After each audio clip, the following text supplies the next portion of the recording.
Hillside City Cemetery. A lot of Marshfield's key figures are laid at rest here, and today we're going to be taking a tour where we'll be seeing reenactments of some of the key figures that we're speaking of, portrayed by actors. We're talking today with Iris Guensberg. Good to meet you. Nice to meet you. Could you tell us about how the cemetery tour got started? Well, we started this last year, and it was remembrances of the past, I think, was the theme for last year. And so we started talking about that, remembering our past. And we said, oh, well, you know, people go to the mansion and we take them downtown, and some of the streets are named for these people and nobody knows why. And so we thought this would bring some life to the way our community began. Hello and welcome to the Marshfield Cemetery. My name is Louis Rivers. I, along with 4 other people, were the first inhabitants of Section 32, which is now Marshfield, Wisconsin. I was born in 1830 in Quebec, Canada. At the age of 14, I had a little discussion with my father, and we decided it best that I leave home. So I traveled to Maine, to America, where they spoke English, not French. I had to teach myself English. I had to work. I had to earn money to feed myself, clothe myself. I became a lumberjack. And I heard there were many lumberjacks, many French-Canadian lumberjacks, living out west. So I traveled west. And I ended up in Neillsville, Wisconsin. I was born in Westminster, Massachusetts in 1841, May 3rd. I lived out there in Massachusetts for 11 years, and then my father decided that we were going to move west. And we came as far as Niles, Michigan. But unfortunately, in that first year, my father passed away. And my widowed mother, with the rest of the family, decided that we should continue further, and we moved to Racine, Wisconsin.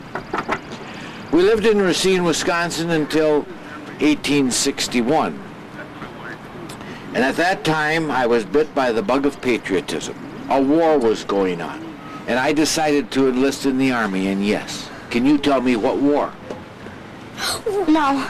World War II? No, 1861. Civil War? Civil War, that's right. Nice job. That's right, I'm proud of you. Yes. Do we get to go in there and see? Oh, we're not going to go in, but we're going to let you look into that. Okay. Sure. In July of 1861, I finally, in fact, I enlisted in Company F of the Wisconsin Infantry. In July of 1861, I was ready to go into battle.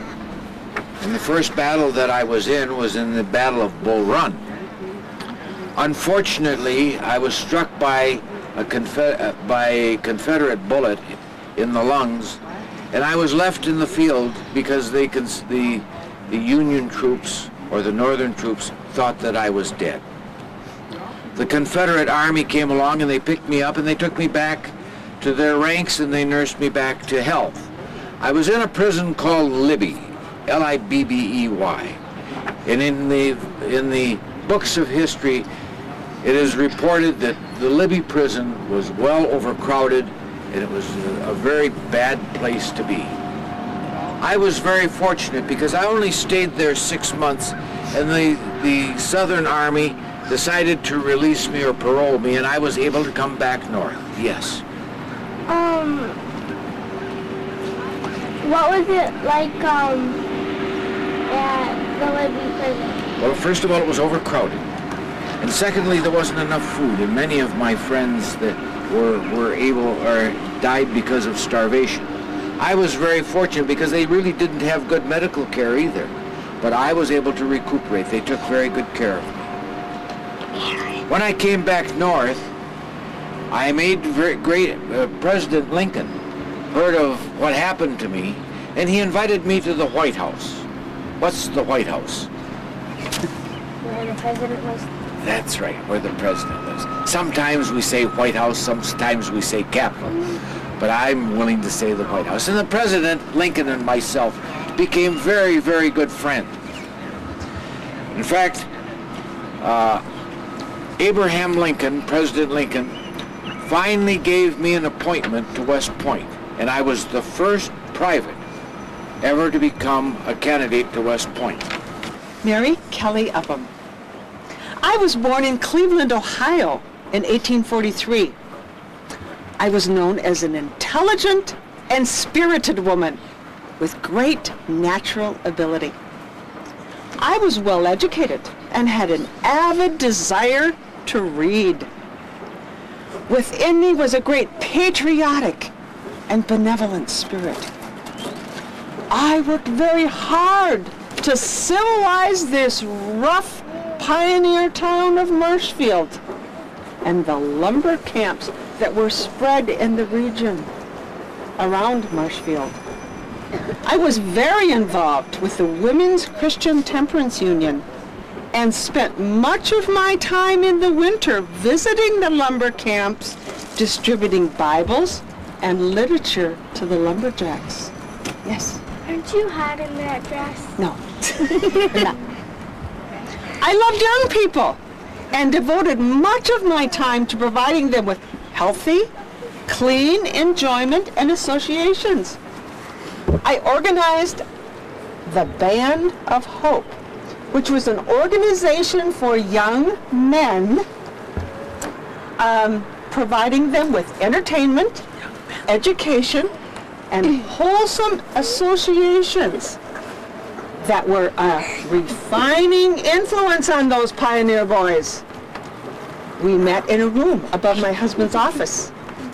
On that fateful day of June 27th, 1887, work was bustling in the community, just like it is today. It was almost 11:30, about the time it is now, and it was almost time to go home to dinner. It wasn't called lunch in those days, it was dinner. You had your big meal at noon. And then there was a dread fire alarm at the mill. The fire spread quickly, and by 5 p.m., the center of the city of Marshfield was literally destroyed. Our house was spared, except for some windows that were cracked by the heat. The next day, I distributed food and staples to those in need via wagon, driven by my 7-year-old nephew, W.D. Wheeler. I also raised funds to help those devastated by the fire. In 1912, I developed pneumonia, and after being weakened by illness, I passed away on November 29th. Threw myself upon the grenade, covering it with my body. I died instantly, but I saved the lives of more than half a dozen other soldiers. At the age of 23, I gave my life to save the lives of my comrades. This happened on July 4th, 1918. After the war, a year later, there was a new junior high school being constructed in Marshfield.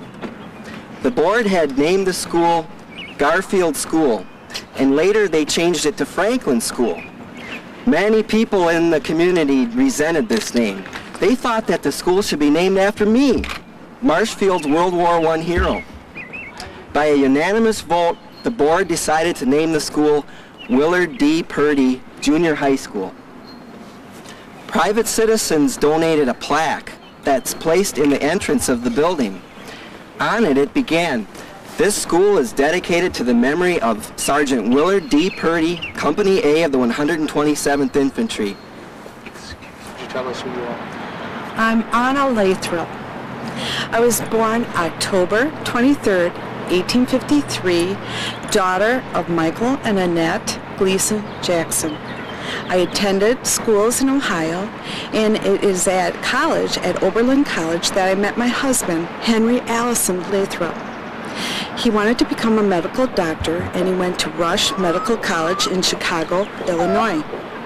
It was during this time that Mrs. W.H. Upham sent a letter stating that there was a great need for doctors in Marshfield. My husband traveled to Marshfield, and upon traveling to Marshfield, he ran into a gentleman that said, "Be ye the doctor?" My husband said yes. He said, "Could you be my doctor?" And my husband, being a very poor man with only $10 in his pocket, said yes. That was the beginning of my husband's medical career. In 1890, when I first moved to Marshfield with my husband, we lived above apartments on Central Avenue. We then purchased a house on the corner of Arnold and Central Avenue. It was during 1887 that our house and all our belongings were destroyed in the Great Fire. I even lost my wedding band during that fire.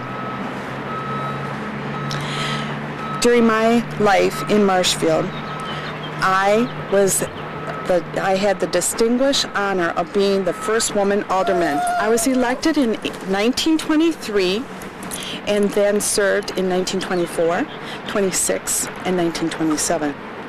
I had to step down from my position because I was going on a Mediterranean cruise, which helped me in my group called the Travelers Class. I was the founder of that group.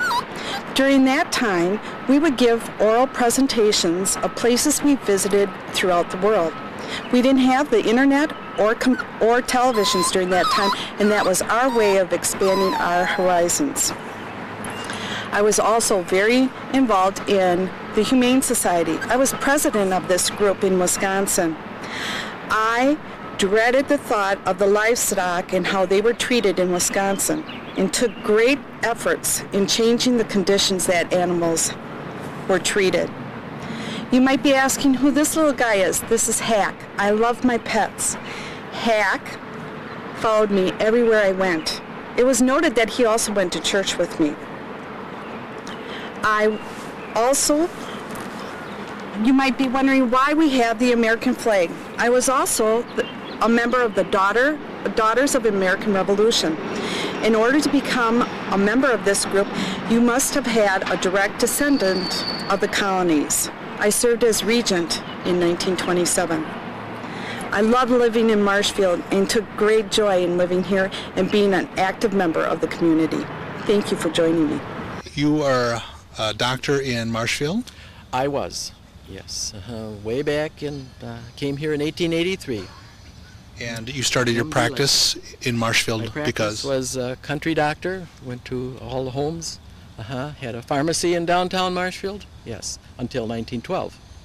Now back then, people had home visits by doctors, correct? We were all home. I took my little black bag and I took all my pills and my medications were all in there, and I went right in, and did my thing, yes. Now you had several children, correct? I had 6. 3 died in infancy. 3 more lived to ripe old ages. Mrs. Adeline Strong, Mrs. J.D. Buddy, and Mrs. Maureen Camps. And they're all buried right here behind me, behind the headstone, the Budge headstone, as my wife is buried right next to me. Now, as the actor portraying Dr. Budge, you have some kind of a connection personally, correct? I do. My father was a neighbor of Dr. Budge's, and also he practiced photography with Dr. Budge. One of Dr. Budge's hobbies was photography, and my dad went over to Dr. Budge's home with him, and they did their photography bits together. He talked about Dr. Budge many times. Dr. Budge retired in 1912 from his practice, died December 30th of 1923 at the ripe old age of 82. You enjoying the crowd reaction, especially the kids? Very much. I used to be a teacher, and a lot of them were teachers that I knew, and some former students that I knew had come through, and I always enjoy the children. I am Mrs. Anna Beal, and I was here telling the kids about my husband, the late Fred Beal. Would you like to hear about him? Tell me what happened. Well, Fred was born in Germany in 1876. When he was 3 years old, his parents and his 2 brothers and him moved to Marshfield, and they lived in a house down by Emmanuel Lutheran Church. Well, at a very young age, Fred was known as a terrific athlete. By the time he was 15, he was already in strongman competition, which probably meant at that time, can you lift that cow over there, or how many sacks of feed can you carry around? Well, when he finished school, he trained to become a professional wrestler. When he was 20 years old, he had his first professional wrestling match, and he won. Well, he wrestled for a year, and then the Spanish-American War broke out, and him and a regiment of volunteers from Marshfield went to Puerto Rico and served for 2 years. When he came back, he took up professional wrestling again, and him and I met. We fell in love, attended the local dances, and were married in 1902. We had a wonderful honeymoon. We jumped on the train here in Marshfield, and we went to Kobe for our honeymoon. Well, we did travel a lot because Fred wrestled all over the United States. He wrestled in Kansas City and Denver, a lot in Chicago, and even Madison Square Gardens in New York City. In his first 4 years as a professional wrestler, he won the lightweight championship of the world and the middleweight champion of the world. In 1906, when he was 30 years old, Fred wrestled a man named Frank Gotch, who was the heavyweight champion of the world too at that time. And my Freddie won. There was no eye gouging or teeth biting, which did happen back then. Fred did send a few of his opponents to the hospital, but it was all good, fair, and clean. Well, he retained the light, the middle, and the heavyweight championship for only 2 weeks because he wrestled Frank again and lost. But it was Frank's only loss in all of his career. So he wrestled professionally until he was 43 years old. You know how he stayed in shape? Because there wasn't many gyms back then. We bought a farm by Richfield that the lumberjacks had taken all the stumps off, or all the lumber off of, but they left a lot of stumps and a lot of rocks. So he pulled stumps and picked rocks to stay in shape. After he retired, we moved back into Marshfield, and he took up the things he enjoyed: hunting, fishing, driving his new motor car, and being a part-time police officer for the Marshfield Police Department. Everything was wonderful until that fateful night in August 1933. Somebody called and said there was something suspicious going on down at the Marshfield Brewery. So Fred got in his motor car with the other full-time police officer, and they went down to check it out. Well, Fred stayed in the car, and the other police officer got out and went around the back to find out what was going on. And the gangsters opened fire on him, and he hit the ditch and fired back. Well, Fred was getting out of the car to help, and just then 2 of the gangsters come out of the front door and opened fire on my Fred. And he was shot down before he even got a shot off out of his gun. The whole neighborhood heard me scream that night when they came and told me that my Freddie was killed. He's the only police officer in Marshfield history that was killed in the line of duty. We laid him out in our living room, and thousands of people came to view his body. We even had the funeral in our home. The civic band played in the neighbor's yard, and it was a beautiful ceremony. And we brought him here to Hillside Cemetery, and he's laid to rest here. And in 1941, Marshfield honored him by naming Beale Stadium after him, and it's still named that. So he's a very interesting man. Not too tall, only 5'6", but lots of muscles. One interesting fact about Charles Pors is that he had served as the Wood County District Attorney from 1931 until 1934. And during that time, there was a murder occurred in Marshfield. The Marshfield Brewery had gotten broken into. 5 men had robbed the brewery of a sum of money. And there were 2 police officers that were investigating the crime scene, and one of them, Officer Fred Beale, was shot and killed. And Attorney Pors, he was district attorney at that time, and he helped convict the men that committed the crime and put them behind bars. I find it interesting that you've called forth myself to speak. My name here says Mary Witter Connor. Actually, I was christened Hulda Marybelle Connor, but I did not care for Hulda very much, and so very quickly I preferred to be called Mary or even Mame. I was born in Wisconsin Rapids, Wisconsin. My father was Dr. George Witter, the first doctor to head the Wisconsin Medical Association, actually to form it. And my mother was Frances Phelps Witter. Both of them migrated from upstate New York, where most of the original settling Yankees came from in the mid-1900s. I was the first daughter from Wood County to attend the University of Wisconsin-Madison. Of course, when I attended school, we weren't allowed into all classes. We could be trained to be teachers, and the hard subjects were prohibited to us. I was a teacher. I got a job after graduating in Auburndale, and it was there that my husband, Mr. Connor, met me. His father, Robert Connor, came into Auburndale in 1874 and opened up a lumber business. My husband never graduated from college. He was called back to work in the wood industry, and he became a great explorer. I did the woman's thing. I belonged to the women's club, and actually was very proud that in 1900, we women who belonged to the club organized, and we pushed the men into developing a free library.